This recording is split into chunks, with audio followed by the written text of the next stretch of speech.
Hello, welcome to the Coachable Players podcast. This podcast is built on the belief that the most successful athletes, employees, and business leaders share one trait.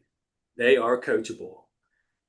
This podcast is about feedback, growth, and leading with purpose on and off the field. And I'm extremely excited, pumped, stoked, can't say enough words about it, to have Rocky Bleier on as a guest. How we doing, sir? Doing fine, John. Thank you for having me. Yeah, great seeing you. You fit the mold for this show.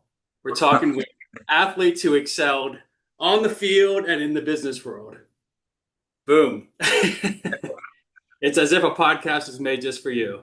All right. Well, thank you. Thank you. Yes. Yeah. But no, it's great to have you. Why don't we just jump right in and just Okay. start talking? Can we start maybe with we all know some Steelers stories, and I hope to get a few out of you today. That's right. But I think you're talking about success and you're talking about coachable people, Yeah. and I think that it all starts somewhere within in my case, in my athletic career, somewhere. You grow up. I grew up in a small Midwestern town, Appleton, Wisconsin, and like everybody else, you're playing pickup games in the neighborhood and some organized games in the rec leagues around, going through going through grade school and so on. And I didn't play sports. Say I played football in fifth grade.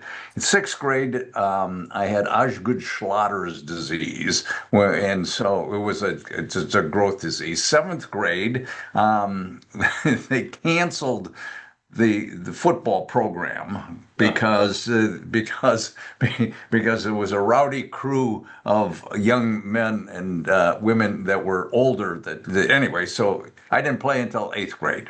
So we played at the grade school. It was a block from the house. We played in eighth grade, and I remember playing and so on. But I think the biggest, I mean, I remember playing. Success, we had a good team. It was fine. It was neighborhood kids, and we played.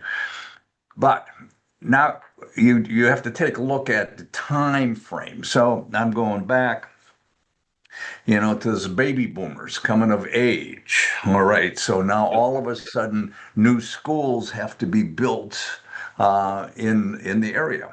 And in this case specifically, there was a brand new Catholic school that was built in my hometown of Appleton. The only one that was closer was, maybe 20 miles away, 15 miles away, and so on. But what it did was it drew all the kids that might have gone to public schools within the area into this one Catholic school. And because of that, you got good athletes coming together. Then you have to have a catalyst. And in my case, the catalyst was a fiery young coach by the name of Gene Torchy Clark. And Gene was, and Coach Clark, or Torchy as we called him, was the St. Mary's grade school basketball coach. And they were arch enemies of St. Joseph's, where I went. And so we fought, but they always beat us all the time because of Torchy Clark. All of a sudden, he moves to the high school, and he gets this core of people together. And he's a fiery little guy. Played basketball at Marquette in college, but was a good coach, and he got the most out of his players just by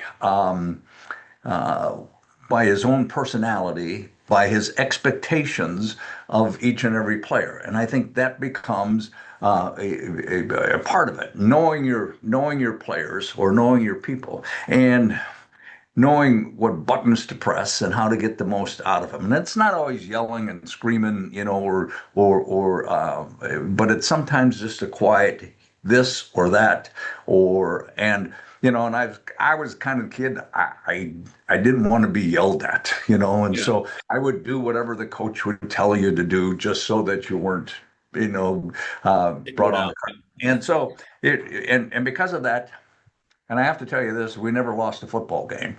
And we lost, and we were the number one ranked team in high school, in the state of Wisconsin in football, and we won the state championship in basketball as Wow. well because Awesome. of Torchy. All right, fine. But what that did was that it just put your name up, somewhere within the state from an athletic point of view. And so now you started getting some, oh, would you come to our state school? Would you go to the University of Wisconsin? Would you do this and so on? And so, it's, and, I didn't know where to go or what to do. Yeah. And so I got a piece of advice from someone, one of the one of the recruiters, and he said, "Listen, you're going to get a lot of scholarship offers, and you're going to be invited to visit the schools. And so every time you go visit a school, what are they going to do? They're going to roll out the red carpet, Yep. show you the best of times, show you the good side of the school, and so on and so on. And by the time you have to make the decision, what is it going to be based on?" He said, "My suggestion to you is choose a school that you would like to graduate from, not Okay. necessarily play football at, but graduate, because anything can happen during your career. You can get Yep. hurt and not, but you'll always have an education." And I thought, well, that made common sense. So I had a responsibility. I went to the University of Wisconsin. It was big. It was a big state school, and there was a Yep. lot of people there. And then I went to Boston College out there, and I like Boston, not necessarily Boston College, but Boston. Yeah. And then I went then I went to Notre Dame. And so as I tell people, I said, then I did what every good, excuse me, Catholic boy was taught to do, and that was go to church, pray for guidance, direction, Mhm. and then, like every good Catholic boy, I did what my mother wanted me to do, and that was go to Notre Dame. There No, you go. but anyway, so I end up at Notre Dame, and with a brand new coach by the name of Ara Parsegian, Yep. who comes in much like Torchy, who had an impact on his players. Now you got a college coach came in from Northwestern, and all of a sudden set a tone of expectation. And this is your From senior year or junior? This is this is now I'm my excuse me, I'm out of high school now. I'm going to a junior though, right? After Boston College and yeah after so no, it's my senior year. oh, wait, So senior. after my senior year, that after the football season, you get to Yep.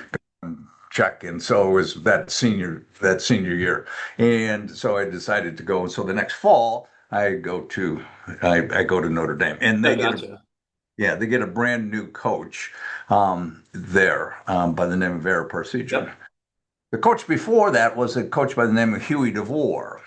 And when I took my trip to Notre Dame, they had won. I think they had won two games. Two Uh-oh. games. I think they won two games that whole season. But anyway, so I met Coach DeVore, and he said, "Hey, you come here, you got a scholarship, and so on." And okay, fine. Then we get a brand new coach who I didn't know or anything about him by the name of Vera Parsegian. And then I go back for another visit.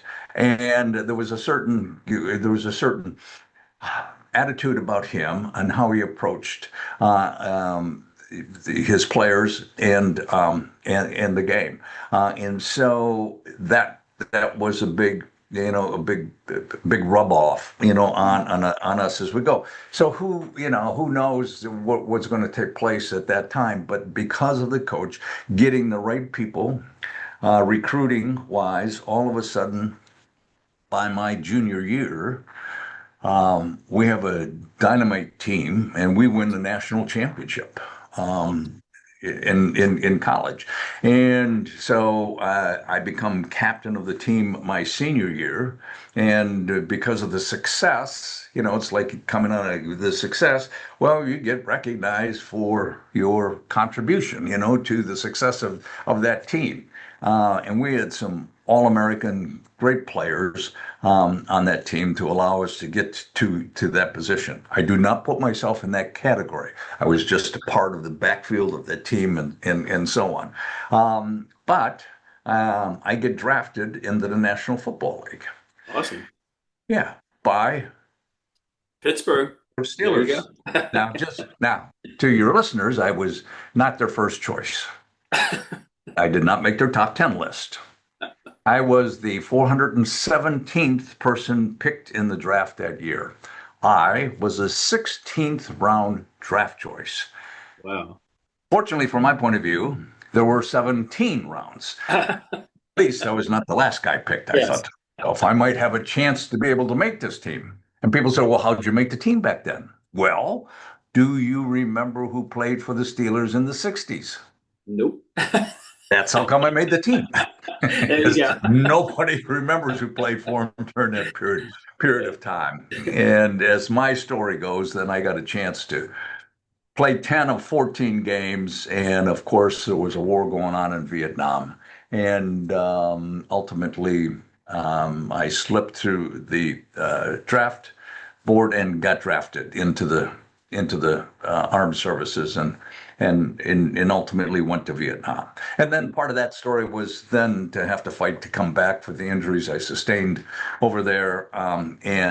But I look back on it in the regards that it's a kind of ownership of a team that gave you an opportunity. And so I came back out of the hospital in 1970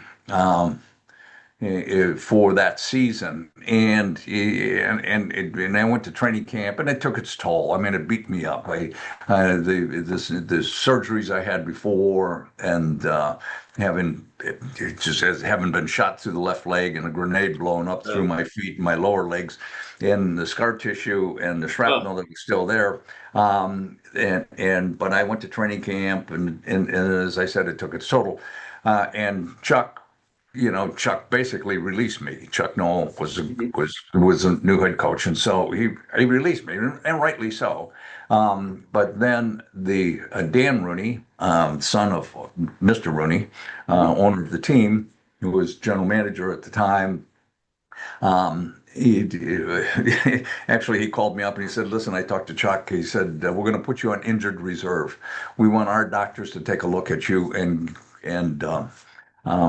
maybe have another operation and see what we can do to be able to work out the problems." And so, because of Dan, and Dan's feeling basically, as I found out much later, was that, well, here's a person that, served our country. At least we can give him a chance or an opportunity to do That's something awesome. That's thereafter. awesome. So, yeah. And so it's kind of that belief that somebody cares about the people that play for them and or work for them. And so I came back and had an operation, another operation. I was on the injured reserve that year. Came back the following year. I made the taxi squad that year, developmental squad. So they bought me 2 years That's awesome. kind of to heal, get stronger, Yeah. and so on. And then you have to do something. I mean, this is an opportunity that you have to do. So you just lift and you worked out. And so 1972, I come back I'm the leading ground gainer during the exhibition season. Nice. Yeah. During the exhibition, I'm leading ground Yeah. during the exhibition Yeah. season. Actually, So yeah. good enough to make the team. I never carried the ball that season at all. Played special teams primarily. Came back the following year, leading ground gainer again during the exhibition season. Okay. Got to carry the ball once during that season.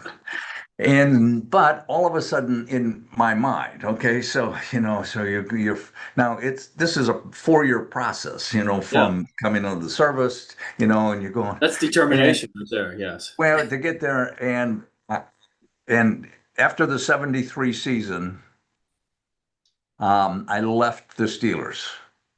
I quit. I mean, I left the Steelers only because of the fact that to make the team again, I was going to have to fight with every free agent, draft choice rookie once again to be able to do it. And I just didn't think it was fair. I came back. They gave me credit for 5 years, with playing in the NFL, the minimum you need for retirement of some basis. And I thought maybe my life's going in another direction. And then you get an outside influence. I'm in Chicago, and I get a teammate who's coming in to Chicago, and he calls me, and he said, "Let's get together." And I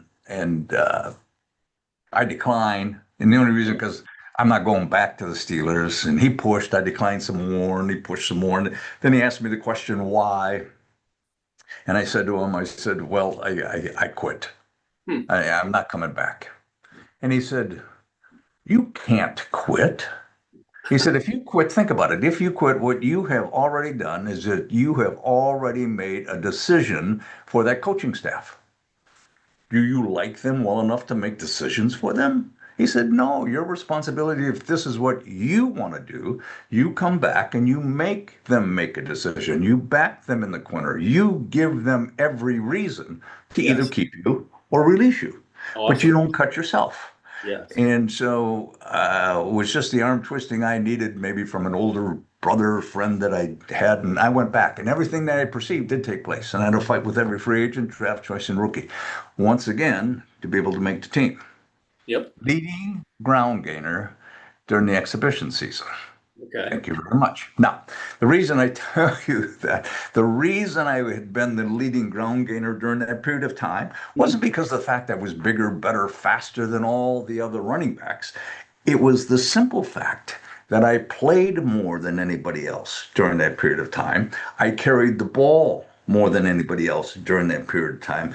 Given those two simple statistics, I better be the leading ground gainer Yeah. because all they were providing for me was an opportunity to be able to make the team. And they had to keep me. And I was the fifth running back out of four. So tell people, back playing special teams, when unbeknownst to us, Franco Harris, Yep. our starting fullback, got hurt. The backup became the starter. Okay. I became the backup to the backup. There you Wow. go. I'd never been there before. So with renewed vigor, that first game, second game, third game, um, right before the half, the backup gets hurt, Yeah. and I'm inserted in the game at fullback, along with my running mate, a guy by the name of Preston Pearson. And I tell you this because Preston, right before the half, breaks one, 43 yards down the sidelines, and he scores and gives us a lead, and we go in halftime. We go over assignments, adjustments, and I'm thinking to myself, who's going to start the second half? Yeah. Maybe those guys that got you the lead in the first half. Yeah. And we get to start the second half. And as a team, we won the game. So, following week, Franco's still banged up. Preston and I get to start. And as a team, we win that game. The Nice. week thereafter, it's a Monday night game, an extra day of healing. Uh-huh. Franco now becomes healthy. Oh, okay. Uh-oh. But that's okay. At least I got a chance to play, show, prove what I could do. We had our pregame meal. Afterwards, we got a breakout group. All the running backs get together, go over last minute assignments, adjustments. And coach gives us the first three plays of the game, and he looks around and he said, "Okay, Franco, you and Rock will start tonight." Oh, there you go. Momentarily, you have to understand, I was quite confused. I didn't know how we both could play the same position at the same Yeah. Yeah. time. When it dawned on me I was going to play the fullback position, I was going to play the other running back position. And the and the reason we get confused is because I hadn't practiced that position. So we get to start and we play that game, and we win that game, Yeah. and you get to start the following week, and we win that game, and we start the remaining part of the season, and we win the division, and we go to the playoffs. And we win the playoffs, and we go to the Super Bowl for the first Nice. time. And we win the Super Bowl, and we play 6 more years together. We win three more Super Bowls. And in 1976, Franco and I became the second set of running backs in the history of the NFL, each to gain 1,000 yards rushing in the same season. That's And then awesome. after 12 years, I did. Now, I tell you that story because the reason I got a chance to play or to start wasn't because of my size or speed, two things I do not possess, Yeah. but ultimately, because this becomes the important thing, ultimately because of one talent. Prior to that breakout group, all those many years ago, Chuck Noll came up to our backfield coach and said, listen, you have a weakness in your backfield. Who is your best blocker? He said, Bleier. No, He said, then start him. there you go. One talent. Okay. And all of a sudden, that fine line of one that connects our life, if you get to look at it, came, if it wasn't for that one talent, I might not have gotten that opportunity. If it wasn't for Preston's one touchdown, we might have never played that second half. If it wasn't for the one injury, might not have had a chance to play.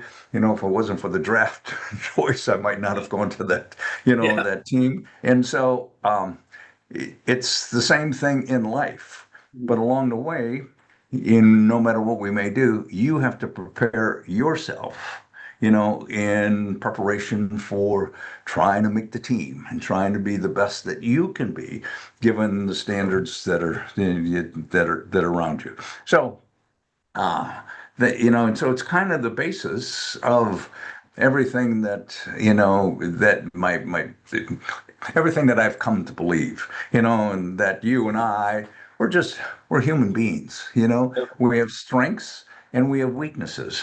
And when it's our responsibility, really be able to define what those strengths are and what those weaknesses are, and understand them within all the other people that we work with as well. Yeah. And so we try to become, try try to even things out, but also to fortify what weaknesses and I know what my weaknesses were, but Franco and the other people, were able to Yeah. pick up, what that might be. And so sometimes you can't dwell on that. And it's a team sport. So then that's the biggest other aspect. You can be big, you can be fast, you can be the fastest guy in the team. But if you don't have anybody blocking for you, Yep. It doesn't you're not going to get in. And you can be a great receiver, but if you don't have anybody throwing it to you or Yeah. giving you the chance or the opportunity, so it all works hand Yeah. in hand. And that's probably, one of the basic things that I've learned in organized sports, that has been transferred over into my life, my world, and in my businesses. And so, Yeah. because it's the people that you have around you, and so that becomes very, very, very important, and how you treat them, Hmm. much like. Being able to, you don't have to be a yeller, you don't have to be a screamer, you don't have to Yeah. point out how bad they're doing or so on, but you kind of take them aside, you learn from them, you show them what they can do.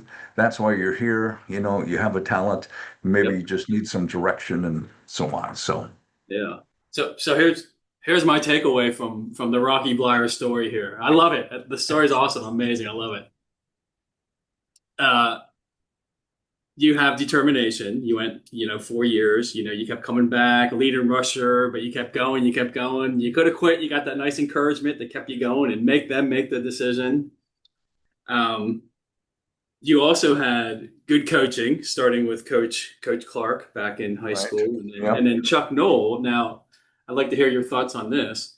But by Chuck Noll pointing out your strength, that helped you to get on the field. And you could weigh in on this, but I think it also improved on your weaknesses because you got the encouragement. The boss, the coach, the head guy is putting you out there and he's giving you a pat on the back saying this guy can block. That had to feel Right. pretty good for them to No, get that encouragement, and you probably played better in other areas of the game. all right. Now, I have to tell you this Yeah. is that I did not know that reason until years after I Oh, okay. retired. He wasn't the kind of guy to tell you why you're playing, or Gotcha. whatever.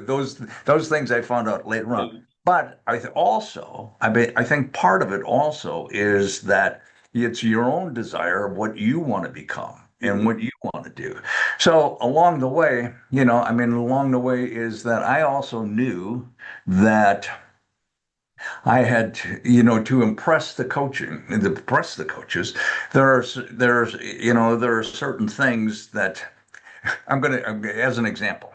So, what's one of the biggest things that we talk about? Well, let's say in the game of football specifically, is a yard mark by the Mhm. caliber of player that you might be. One of those is your 40 time. Yeah. Boy, he runs a 4.340 or 4.440, He Yeah. can't catch, but he can. Yeah.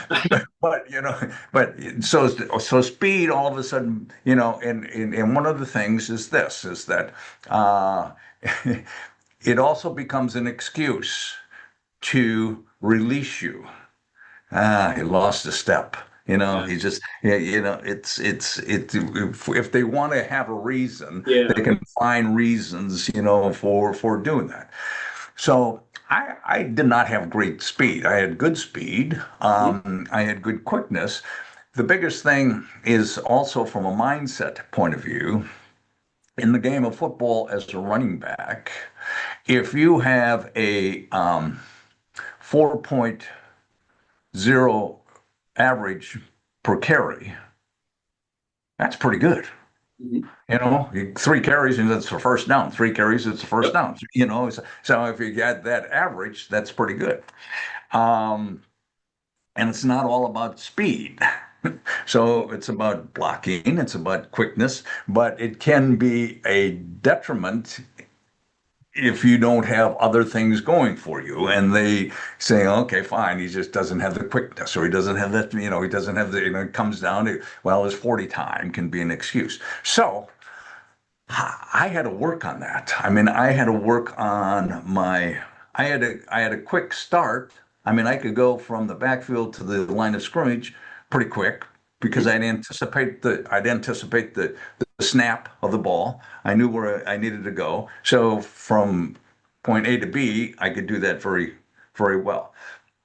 Now, if I got out in the open, I didn't have that great burst of speed that a lot of people have, but in the long haul, you go, okay, fine. So, um, I remember my rookie year coming to camp, and so they timed. It was the first time I was ever timed, in the 40-yard dash, and I ran like a 4.85, 4.8, 40, Yeah. which is okay, fine. It was average. It wasn't anything great, At least it wasn't five Yeah. Yeah. seconds, but it was okay, fine. Yeah. So then coming back, from the military, trying to make that comeback and so on. Two things needed to take place in my mind. One was to increase my 40 time, and secondly was I needed to get. I felt I'm bigger. Okay, so lifting became a very now you have to understand. Unlike today, lifting weights was not a big part of No, yeah. playing football. Okay, and no one compared what you could. But it just started to turn about that latter part of the '60s into the '70s, and so John Kolb, who was an offensive tackle for us. And John was, the strongest guy on the team when he, came in. And John could bench press um, 600 pounds. I mean, he was an offensive That's it. tackle, so he was Yeah. massive. So, and anyway, but so we,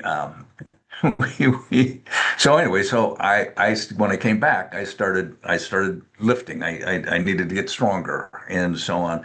And I got to a point where, John could bench 450 pounds, not 600. He could squat over 600. He benched about Yeah. 450 pounds, or so. That's still My strong. Yeah, that's right. So I came back anyway. So I came back. So after those two, three, by 1974, Yeah. 75. I weighed 218 pounds. I bench press 455 pounds. I Whoa. squatted over 600 pounds. I had 18 and a half inch biceps. Nice. And you know how come I knew that?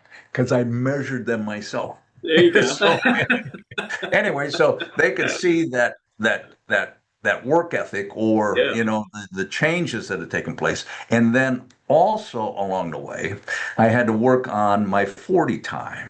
And it's all in the 40 time is that most guys aren't track sprinters. Okay. They're football players. So Yeah. they work on balance. I mean, they come on, and when you Real quick. start real, yeah. So if as a sprinter and a track sprinter, your first step is forward and forward Mhm. and forward and forward and forward and forward. In football, your first step is to the side. Because Yeah. you're working on balance and where you're going to go, and so it just psychologically makes a difference. So I got a track coach, and I worked with him, and he showed the starts again, coming out on starts. You're working on starts, coming on starts, getting the feet in front of you, et cetera, et cetera. So I was then able to come back and in training camp, and so in training camp I ran a 4-5. I ran a 4-4. I ran a 4-4, 4-4-5, and a 4-5 in Faster my than rookie year. right. Yes, ran Oh. faster and bigger. So now Oh. now I'm 218 pounds, Yeah. and so to the point, I'm going to tell you this that. Frenchy Fuqua, Yeah. my teammate, was a funny man, and he gave me the best piece of advice. And he talked with a little lisp. Yeah. Frenchy did, and he said, "Rocky," listen, you run the 40, you only run it once. You run it once. That's it. Otherwise, then they think you got if you got a bad time, they think you get slower or so on. So Yeah. he ran it once. He had good speed. He ran it once, and so he never ran it again. Bad, and you go, oh, Frenchie, and so anyway, I tell you that story because of the fact is that you're right. In their mind, it's set. This is Yeah. what he ran. Okay, fine, and and so I never ran one thereafter. I tell you that in all honesty, because it's really what you produce. It's what you produce, and Yeah. not and not necessarily your 40 time. That only becomes an excuse if they want to let you go.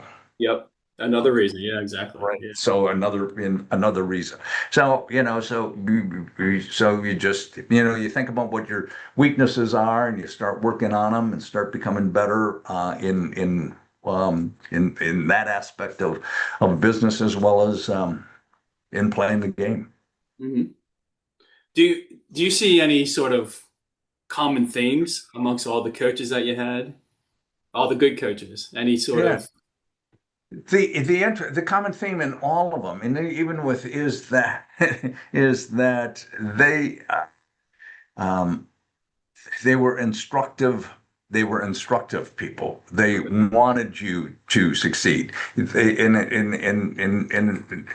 so they would, if they had how can I say this? If there was a um, problem or a question, um, they would talk to you on the side, or catch you alone someplace, or coming into the office. Never in front of the other players did I ever see them yell or scream. Now, Era, no, Era okay. Parsegian. No, Yeah. Era used a tactic, is that at times. So he might grab a player. Okay, he Okay. might who's might be loafing. He'd grab a player and he'd kick him in the rear end Yeah. and tell him to get it, straightened up and so on. And so and so that and so sometimes before practice, before practice even started, he would take that person in front of everybody else and kick him in the rear end and just say, he said, so I don't have to do it later on. you Yeah. know. Anyway, he made a joke out of the, out of the instruction, or that, and how he handled the situations. But I always remembered that. But most of them, weren't going to embarrass you in front of Hmm. the other players. Yeah. Is there anything like And what are that it's also and as far as the approach to the game, all my coaches, in all honesty, I had a respect for their knowledge of the game and what they taught you. And not only as a head coach, but also as an assistant coach, because it all starts with the head coach coming down and how he approaches his defensive line coach and the offensive line coach and et cetera, et cetera, because those are the guys that you deal with on a daily basis. So my backfield coach, ultimately, Dick Hoke, was a guy by the name of Dick Hoke, who I played with as a rookie.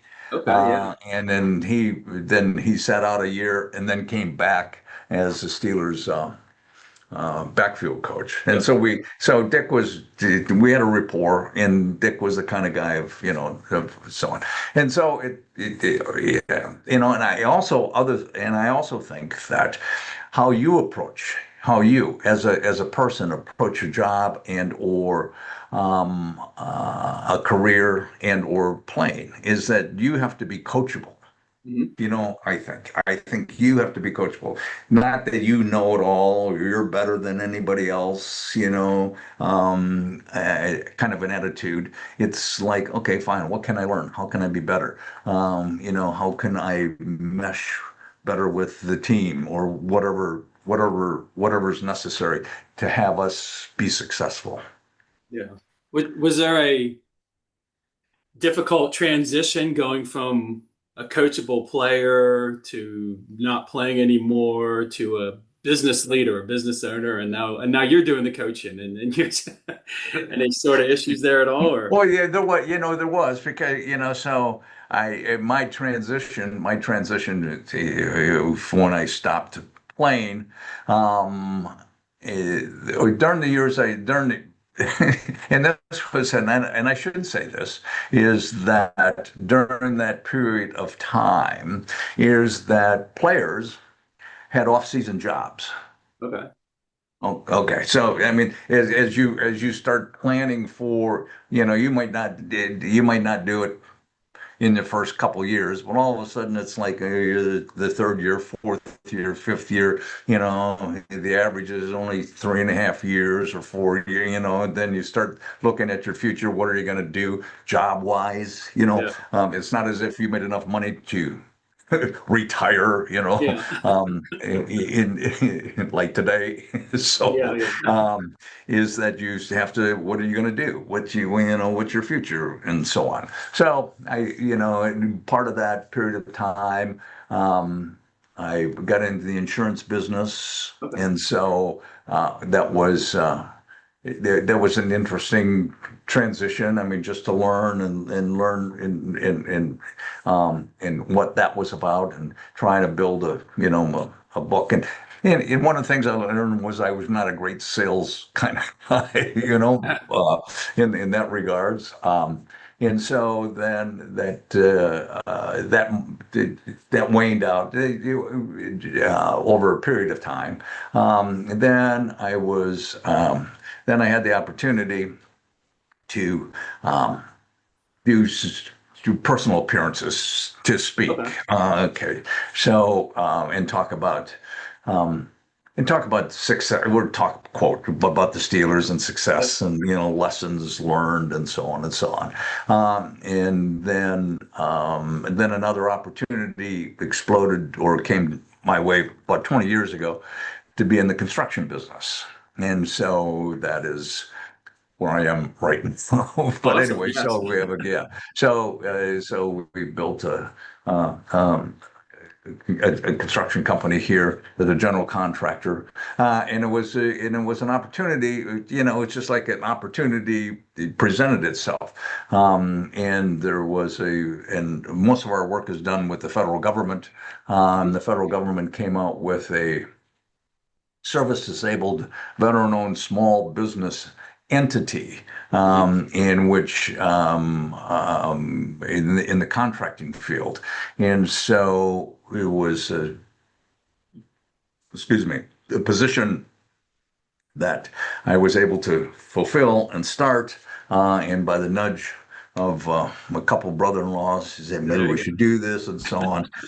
So one thing leads to another thing, and we started the business. And so ultimately, and it's funny as we look back, as I look back over that period of time, of like, my, woo, we struggled in the beginning, we did all right. I mean, we had people, we hired people and so on, maybe not the right people, but then, you go through that and it's not as if I knew anything about the construction business. It was in it, and you learn on the job, kind of a training, and how to manage people. And then I had to fire some people, hire some more people, and so now we got it going really well. I really got, I got some great you people do. that are working together that fit one another and get along. And so it's like a team. And so Yeah. and now I'm kind of like Mr. Rooney. There you go. You are like the I GM saw on the president. sand line and they call, hey, that a way to go, guy. Yeah. You got to get that big cigar when you walk around. That's Huh? right. I should get the cigar. No, the culture you build at your company is amazing. As you know, we honored Stephen this summer. Stephen Fitzpatrick. Stephen Right. Fitzpatrick was Yeah. honored Labor Champion of the Year, and it Right. was great. All the employees came out to be there for him and to help celebrate his success. So Yeah.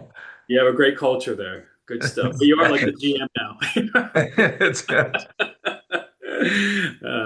But speaking of that though, do you see parallels with coachable athletes compared to coachable employees?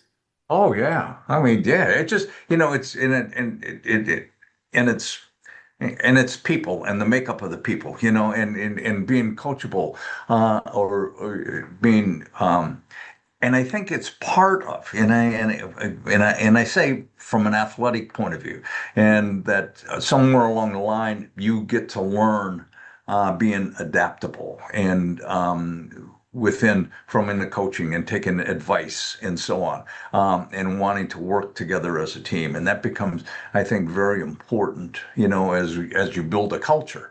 Not that I look for, former people, but it's kind of the Yeah, same as it's kind of the same kind of an attitude, and so who've been in the construction business at different levels and worked, their way up to yeah, the supervisor role, et cetera, et cetera. And then you have to find those right people that are willing to be adaptable and know that they're not the second coming. yeah. That's right. Yeah. Very true. Very true. And lastly, I enjoyed this. I could go on all day. I know you probably don't want to, but I could do this all day here. But I just want to know: is there any sort of maybe advice, whatever, to young professionals or young athletes, whatever, how to be coachable or how to make it in life as either an athlete or in the business world? Well, I think it's an image that you have to I think it's an image that you have to develop on how you see yourself and what you want to become, because that allows you to become coachable, and to be able to take advice along the way. And so you get to be willing to, willing to learn, willing to make some mistakes, and maybe take some chances along the way. But it's really, understanding, well, you have some bad coaches sometimes, and you don't necessarily are always in the position of having great mentors or to help you along. And so you have to find those, and don't get disgruntled about it, or and then you got to look at yourself and say, okay, fine. do I like this industry? Do I like this business? And it may mean that you may have to move someplace else, and if it's what you're looking for, and be willing to do that. But I think it's your image, and how you see yourself, and how coachable you can become, in that you don't have the insecurity of saying, "Oh, I can do it all," or "I'm the person that's is the best here," whatever it is. Because, like in the game of football, size and speed don't necessarily always come together in making the best player, And so it's that person who is willing to sacrifice, work with the team, and become better himself, and then try to better his position, that offensive line or running backs or whatever it might be. And so a lot of times it's just then your influence by what you do and how you operate that is exposed to the people that you work with. So they see your attitude and how you approach it, and you're not griping all the time or complaining you're not getting paid enough, or, it's a bad job or whatever it is. It's how you handle those situations, that rub off on other people, that ultimately reflect back on you, as a leader, or as an influencer within the industry. Well said. Well Yeah. said indeed. I love it. Next time we talk, I'd like to do an episode just on the Steeler catch with the one behind you, your Super Bowl catch, the one That's where you jump super high in the air. as you see it back up Yeah. there, The whole time I'm is that sitting there thinking, I'm like, I hope he works this into the conversation. I hope he works this. so people so I'm turning around here so Yeah. that that's right over here. There Okay, it is. fine. Yeah. So yeah, I have to tell you. So here's the situation in that game. Okay, in Okay. that game. Awesome. In that game, I carried the ball twice Okay. for 1 yard. I caught one pass and I recovered one onside kick at the end of the game. And I made the cover of Sports There you Illustrated go. because, because of that catch. And that catch had taken place right before the half. Okay. It did, as we had moved the ball. As we had moved the ball downfield, it was yeah. We had we had the ball right before the half, and then the score was tied 14-14, and all of a sudden we started to move the offense, and we picked up Okay. the yard here, and then as I was saying. Um, in that game, all of a sudden we started to move the ball, and we're down on the 7 yard line. Okay. Okay, and it's third down with 1 yard to go for a first down, and and here was the play, and the play was I called was 135 slant. All right, fine. So it was Bradshaw. Bradshaw faked to Franco Harris into the line of scrimmage. I'd go at a 45-degree angle down to the line of scrimmage. I'd cut down the line of scrimmage, and it was a play action play. Bradshaw would hit me with the ball quickly on the line of scrimmage. They'd pick up 3 yards. I would turn quickly, and pick up those 3 yards. That was the play. So when the ball snapped, none of that happened. So the linebacker came across the line of scrimmage. I had to cut my pattern short, so I turned it up in front of him, and running upfield. Bradshaw was faking to Franco into the line of scrimmage, and when he pulled the ball out, looking for that receiver, myself, down that Yeah. line of scrimmage, and when he did not spot me, Yeah. as I like to say, being the smart, intelligent Yeah. quarterback that we perceived him to be, it finally dawned on him that it might be a broken play. So he tucked the ball underneath his arm and he started to scramble to his right. As he's scrambling to his right, that sideline was looming up. Yeah. Um, and the defensive end was running down the opposite side, 40 yards downfield. All of a sudden, he spots me and he releases the ball, and I'm in the end zone. And I'm thinking, oh, he threw it over my head. And all of a sudden, I Yeah. leaped with all my might. I don't know, 18, 19, 20 feet. I kind of forget There you after go. all these Yeah. years. And I grabbed the ball and came down and scored that touchdown to give us a lead, and a lead we never relinquished. Awesome. But so Awesome. I'm going to go after this interview. I'm going to go find that on YouTube and watch it again. watch it again. That's I've it. seen that like 100 times. I love it. I was born and raised by Pittsburgh parents, so I was born Oh, watching this. oh, you were born watching. That's good. That's it. Uh, well, Rocky Bleier, I enjoyed this thoroughly. First and foremost, thank you for your service to the country. That's You're that's welcome. that's the best part of all this. But I really enjoyed the conversation. We'll have to do it again, because being coachable isn't just a sports skill; it's a life skill. Yeah. Yeah. You're proving. You prove it every day. So, Well, thank you. thank you. Thank you. All right, thanks.